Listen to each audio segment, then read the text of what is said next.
never been about the people that are doing these things, it's about the place.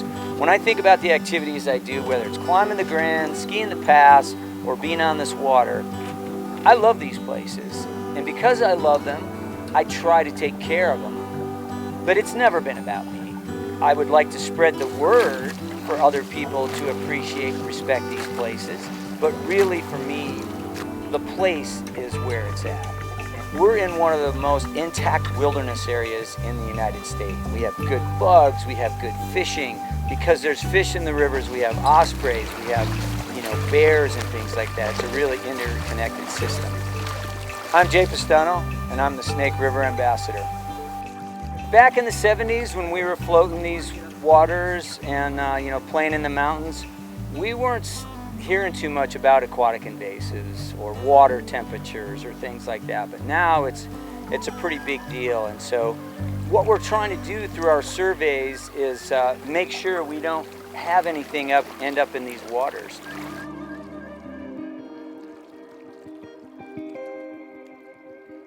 Zebra and quagga mussels first showed up in the Great Lakes in the 80s, and they spread very, very quickly from there down into the Mississippi drainage, and then eventually in 2007 into the west in the Lake Mead.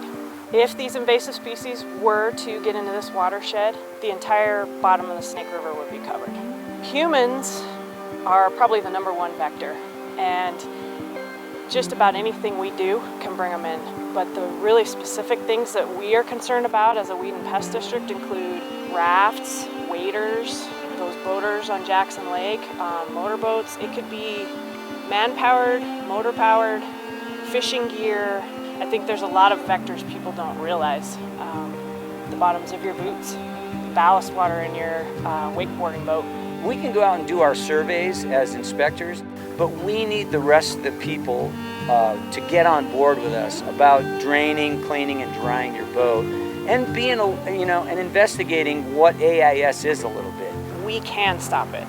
Drain your boats, drain your gear, drain your waders out, make sure everything is dry, and clean off any debris, any type of mud or plants stuck to any of those things, and that's a huge first step.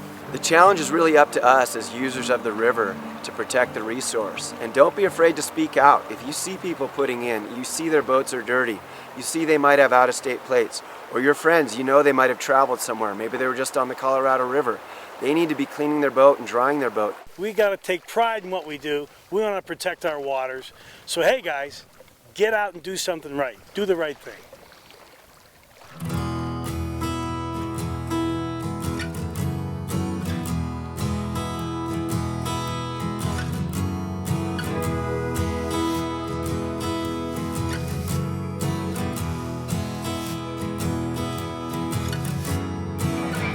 Where the sun's a little brighter, where the snows that fall are a trifle wider, where the bonds of home are a wee bit tighter, that's where the West begins. Where the skies are a trifle bluer, I can't do friendships I'm not. a little truer. That's where the If West you're lazy, begins. I'm going to come back and haunt you.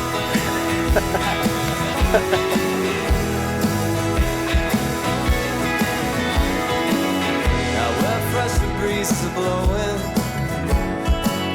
where there's laughter in every streamlet flowing, where there's more reaping, a lot less sowing.